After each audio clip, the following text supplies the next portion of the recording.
तारीख थी 29 अप्रैल 2025। ओडिशा के एक छोटे से शहर परखमुड़ी में जहां पर एक घर था, वहां पर राजलक्ष्मी और उनकी 13 साला बेटी रहा करती थी। एक दिन राजलक्ष्मी की 13 साल की बेटी अपने रिलेटिव्स को कॉल लगाती है और बताती है कि उसकी मां को हार्ट अटैक आया है। क्योंकि राजलक्ष्मी के पति का काफी साल पहले देहांत हो गया था, इसलिए उनके घर में राजलक्ष्मी खुद और उनकी 13 साला बेटी रहा करती थी। हालांकि राजलक्ष्मी की 13 साल की बेटी बहादुरी दिखाती है और अपने दोस्त के साथ अपनी मां राजलक्ष्मी को एक डिस्ट्रिक्ट हॉस्पिटल में एडमिट करवाती है। डॉक्टर राजलक्ष्मी की बॉडी को एग्जामिन करते हैं और उसे ब्रॉड डेड डिक्लेयर कर देते हैं। उस दिन उस लड़की पर मानो दुखों का पहाड़ टूट गया था। महज 1 वर्ष की उम्र में उसने अपने पिता को खोया था और अब 13 वर्ष की उम्र में उसकी मां गुजर गई थी।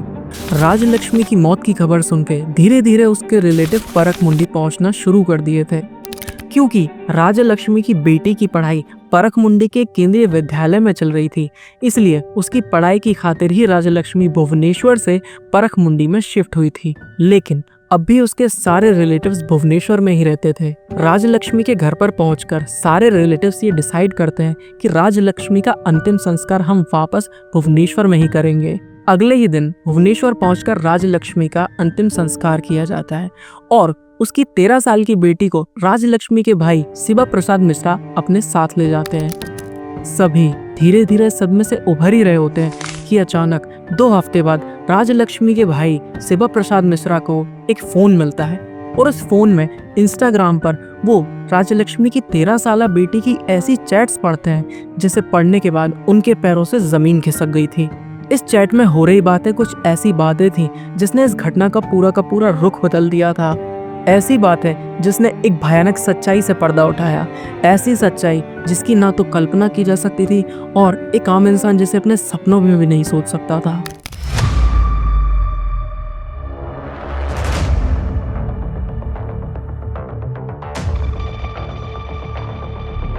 तो ऐसा क्या था इन चैट्स में जिसने इस कहानी का पूरा रुख मोड़ दिया था? ये कहानी जो एक सिंपल सी डेथ की स्टोरी लग रही थी, अब एक मर्डर मिस्ट्री बन चुकी थी। तो आइए इस उलझी हुई कहानी के सारे पन्नों को पलटते हैं और जानते हैं सारे पहलू, because you are watching the Crime express.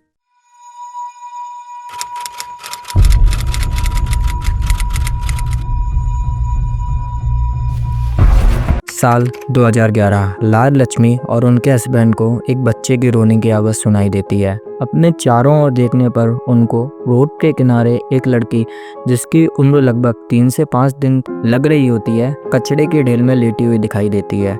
क्योंकि राजलक्ष्मी और उनके हस्बैंड का कोई बच्चा नहीं होता है, इसलिए वो ना केवल इस बच्ची को बचाते हैं बल्कि अपने साथ रखने का फैसला करते हैं।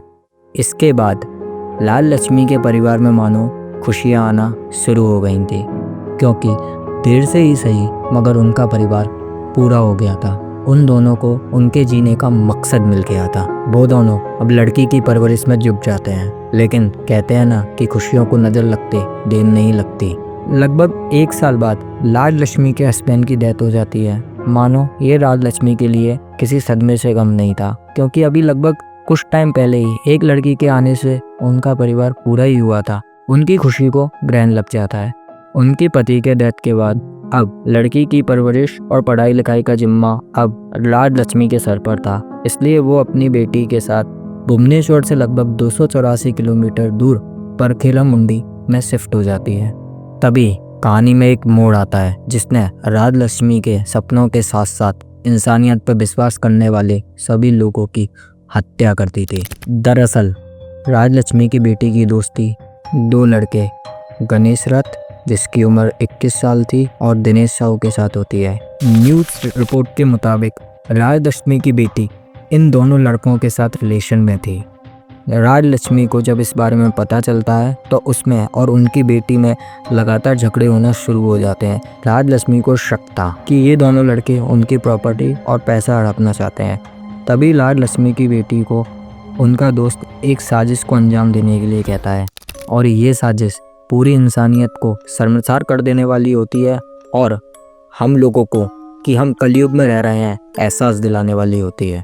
19 अप्रैल शाम को राजलक्ष्मी की बेटी राजलक्ष्मी की खाने में नींद की गोली मिला देती है, जिससे राजलक्ष्मी अनकॉन्शियस हो जाती है। तभी उसकी बेटी अपने दोस्तों यानी गणेश रथ और दिनेश साहू को बुला लेती है। थोड़ी देर बाद ये दोनों तकिए से राजलक्ष्मी के मुंह पर जोर से दबा देते हैं, जिससे दम घुटने की वजह से उसकी मौत हो जाती है और ये तीनों नाटक को अंजाम देना शुरू करते हैं। राजलक्ष्मी की बेटी को पता था कि वो हार्ट पेशेंट है, इसलिए वो हार्ट अटैक की कहानी रचेगी और किसी को इस पर शक भी नहीं होगा। और होता भी ऐसा ही है, क्योंकि राजलक्ष्मी की बेटी उन दोनों लड़कों के साथ जिनके साथ मिलकर उसने राजलक्ष्मी की हत्या की थी, उन्हीं दोस्तों के साथ मिलकर वो अस्पताल पहुंचती है। इस खबर को सुनकर आप भी कहेंगे कि घोर कलयुग आ चुका है। जी हाँ, एक माँ, उसे सड़क पर एक बच्चा मिलता है, 3 दिन का बच्चा, लावारिस। अगली खबर उड़ीसा से, जहां पर गजपति जिले में एक बेटी ने अपनी दत्तक मां का कत्ल कर दिया।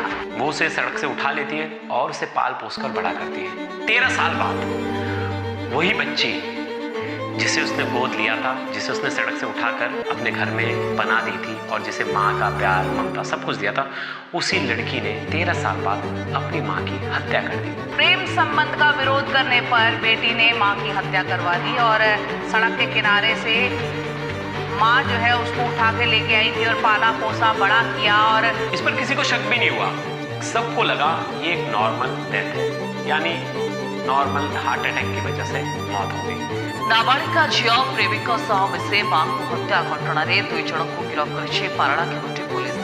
लेकिन एक छोटे से क्लू ने इस पूरे मर्डर मिस्ट्री को सॉल्व कर दिया और पता चला कि कैसे प्रेम संबंध का विरोध कर रही थी मां, जिसके चलते उसने 2 प्रेमियों के साथ मिलकर अपने मां का ही कत्ल करवा दिया।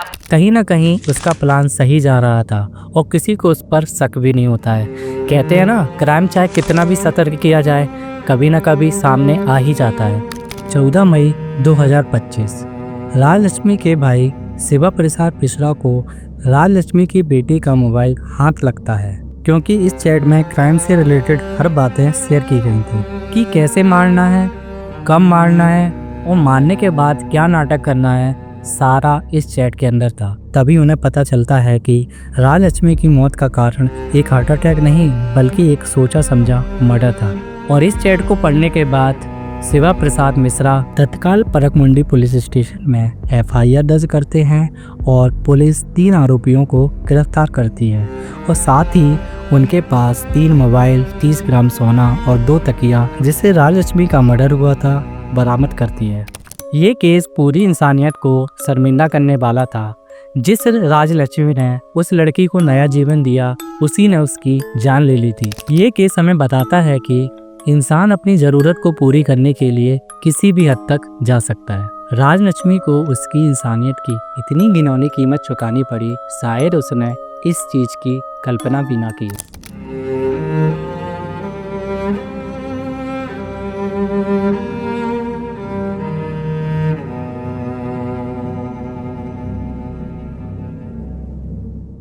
आपको हमारी वीडियो कैसी लगी, आप हमें कमेंट में ज़रूर बता सकते हैं। और हाँ, मैं चाहता हूँ कि आप अपने रिलेटिव्स के साथ हमारी वीडियो को शेयर करें ताकि वो भी इस तरह के क्राइम से सतर्क रहें और सेफ रहें।